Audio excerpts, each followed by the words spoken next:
주제의 말씀이에요. 자, 주님이 오늘 본문의 로마서 5장에서 무슨 이야기를 하냐면 한 사람이 범죄함으로 죄가 들어왔다 그래요. 한 사람은 누굴 말하죠? 아담이에요.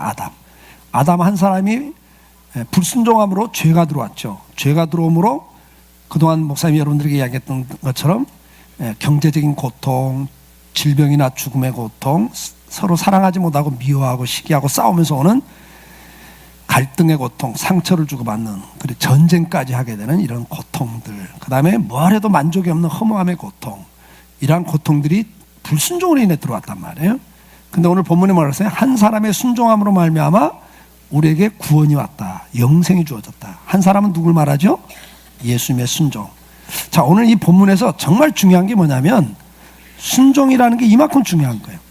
불순종이라고 하는 건 이만큼 우리 인생을 불행하게 만들어요. 불순종은 죄인데 죄가 들어오면 인생은 불행해져요.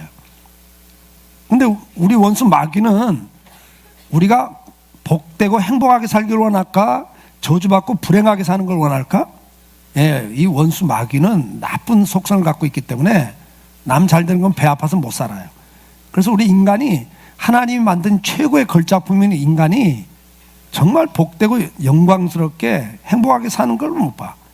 그래서 우리를 저주받게 하고 불행하게 만드는데 그 방법이 뭐냐니까 불순종하게 만드는 거예요. 그래서 에덴 동산에서부터 야, 네가 왜 하나님 말을 들어? 하나님 말 듣지 마. 네 하고 싶은 대로 해. 에베소 2장 10절에 보니까 2장 4절 이하에 보니까 뭐라고 그래요? 마귀가 우리를 지배하는 방법이 뭐라고 그랬어요? 자기 마음에 원하는 대로 살게 한다고 했어요. 이게 뭐예요? 개인주의, 이기주의예요. 오늘 이 한국 사회가 지금 이렇게 시끄러운 이유도 다른 게 아니에요. 자기 중심으로 자기 욕심을 챙기며 살기 때문에 그래요. 그것 때문에 이 나라가 이렇게 지금 어려움을 겪죠. 근데 이것은 대통령 한 사람의 문제가 아니라 우리 모두가 지금 같은 생각을 갖고 있어요. 다 자기밖에 몰라요. 그게 어디서 온 거라고요? 마귀가 주는 사상이에요. 그래서 불순종하게 만들어요. 자, 오늘 주제는 순종이에요. 자, 순종이라고 하는 건 뭐냐? 성경에 보니까 순종하면 우리 인생에겐 모든 축복이 약속되어 있어요. 신명기 28장에 보면 순종을 하면 엄청난 복이 선언되고 있어요. 들어가면 나감을 보았고 손을 대는 것마다 형통할 것이고 네가 모든 건강이 올 것이고 자녀가 잘 될 것이고 장수할 것이고 부귀와 존귀가 주어진다고 그랬고 꾸는 자가 아니라 꾸어주는 자가 된다고 그랬고 원수들이 쳐들어왔다가도 도망을 친다고 그랬고 하여튼 인생을 살아가면서 받아야 될 모든 복이 신명기 28장에 기록되어 있는데 그 복이 딱 전제 조건이 하나야. 네가 하나님 말씀에 순종하면 그래요. 그 대신에 19절 이하에 보면 불순종을 하면 하면서 그 축복의 배가 되는 인생이 저주받게 되는 내용들을 설명해요. 그래서 오늘 본문에도 순종과 불순종이 이렇게 인생을 결정짓는 무서운 거예요. 근데 예수님은 자기를 비워서 하나님이시지만 자기를 비워서 인간의 몸으로 오셔서 십자가에 죽으시면서까지 순종하셔서 우리에게 영원한 생명을 주셨다는 거예요. 그래서 우리도 예수님을 닮아서 순종해야 되는데 순종이 뭐냐? 자, 같이 읽어요. 순종이란 시작. 자기를 책임지는 윗사람의 명령이나 생각 또는 지시를 진심으로 따르는 것. 순종이 뭐냐? 첫째가 잘 듣는 거다 그랬어요, 여러분. 순종이 뭐라고요? 잘 듣는 거예요. 하나님께서 먼저 뭐냐? 너희는 내 말을 청종해라 그래요. 잘 들어라. 그러니까 우리가 하나님 말씀이나 부모님 말씀이나 다른 사람의 말을 잘 듣지 않으면 순종할 수가 없어요. 그러니까 순종이란 뭐냐? 첫째, 잘 듣는 거다. 경청하는 거다. 이 훈련을 하셔야 돼요. 여러분들이 하나님 말씀을 잘 들어야 돼. 하나님 앞에 기도만 막 주야 이렇게 해주세요, 이렇게 해서 이렇게 해서 그리고 자기 기도만 실컷 하는 건 하나님 말씀 하나도 안 들으면 순종할 수가 없어요.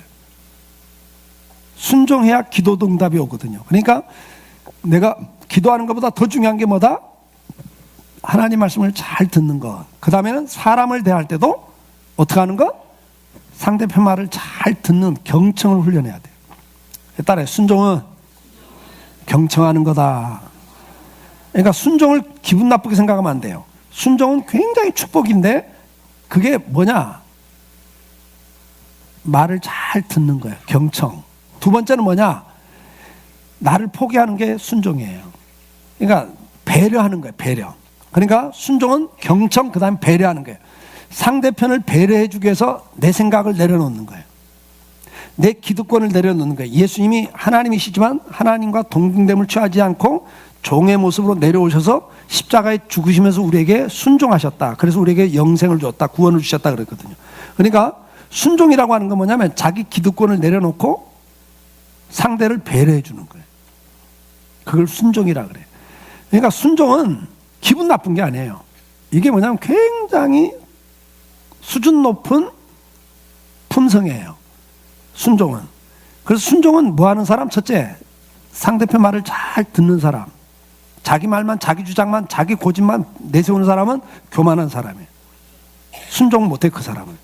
그래서 겸손한 사람이 순종하는데, 겸손은 뭐냐?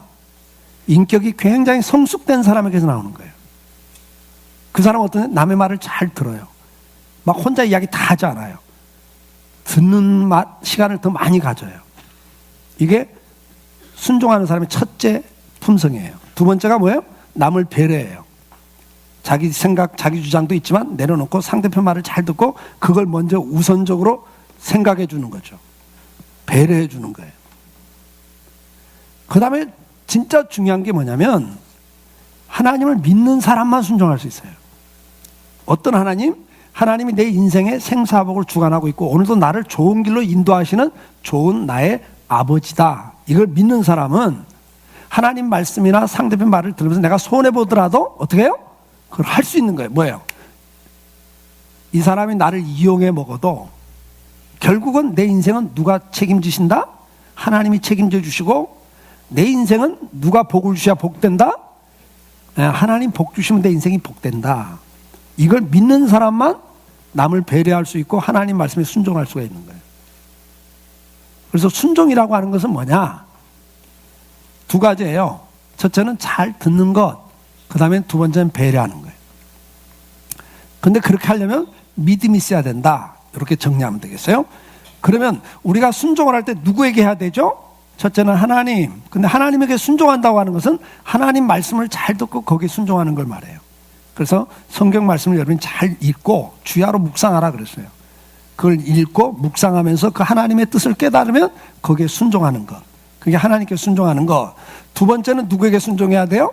사람에게 순종해야 되는데 첫째 성경은 부모에게부터 순종하라 그래요. 여러분 인생에서 제일 여러분이 먼저 만난 여러분의 인생을 이 땅에 태어나게 해준 게 육체를 주신 분이 부모님이기 때문에 영혼은 하나님이셨죠. 그래서 하나님을 아버지라고 부르는 것처럼 여러분 육신의 부모님을 하나님의 대리인이다. 하나님을 대신해서 나를 이 땅에 만들어준 분이다.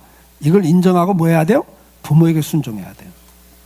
그 다음에는 누구에게 순종하라? 너희 위에 있는 권세자들에게 순종하라 그랬는데 로마서에 그건 뭐냐? 학교에 가면 여러분에게 선생님이 계시고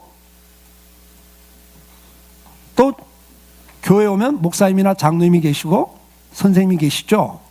여러분이 어디를 가든지 우리가 사회 속에 가면 지도자가 있어요. 어느 분야나. 그런 지도자들에게 그 위에 있는 권세에게 순종해라 그랬어요. 그러면 이렇게 순종하는 것은 뭐라고 그랬어요? 앞에서 누구를 만나든 청종하고 배려하고 섬기는 게 순종이기 때문에 이런 순종하는 자에게 주는 복이 어떤 복이냐? 앞에서 말한 대로 신명기 28장에 보니까 우리가 세상을 살아가면서 누리고 싶은 모든 우리가 갖고 싶은 것이 거기 다 약속이 돼 있어요.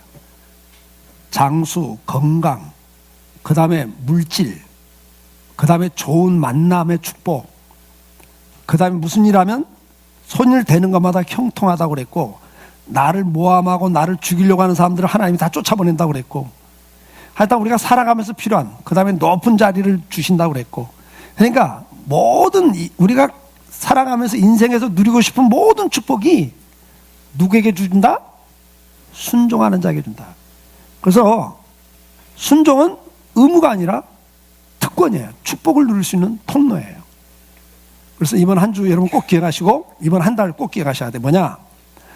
여러분들이 매일매일 가정에서, 그 다음에 학교에서, 그 다음에 교회 생활, 이 세 군데서 여러분들이 사는데, 학교나 가정이나 교회 생활에서 이번 한 달 동안 앞으로 여러분들이 매달 목표를 정하세요. 가정에서는 내가 누구에게 순종해야 될까? 그리고 어떤 걸 순종해야 될까? 그 다음 학교 가면 누구에게 무엇을 순종할 것이 있나? 내가 해야 될 게 뭔가? 교회 오면 내가 하나님에게나 교회 앞에서 내가 어떤 부분을 순종해야 될까? 그걸 찾으세요. 그 다음에 두 번째, 그걸 하려고 하는데 뭐가 방해하는가? 그걸 찾아서 제거를 해야 돼. 바울은 뭐라고 그래? 내가 날마다 나를 쳐서 복종시킨다 그랬어요. 그걸 죽이면서 내가 순종할 때 어떤 결과가 오냐? 여러분들 앞으로 30년 후에 40년 후에 여러분 인생은 어떻게 결정되죠? 어떻게 결정될까? 오늘 하루하루를 어떻게 살아가느냐가 30년은 여러분 인생을 결정을 해요. 근데 오늘 하루하루를 살아가면서 이렇게 순종을 하기 시작하면 오늘 신명기 28장에 약속된 모든 축복이 여러분들 그때 가면 누려지게 돼 있어요.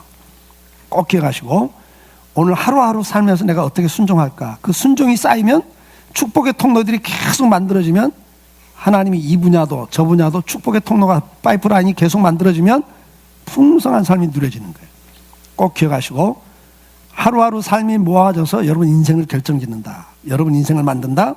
그리고 하루하루 삶 가운데 가장 축복의 통로는 뭐냐? 순종이라는 통로다. 꼭 기억하고 살았으면 좋겠어요. 기도하겠어요. 사랑하는 주님,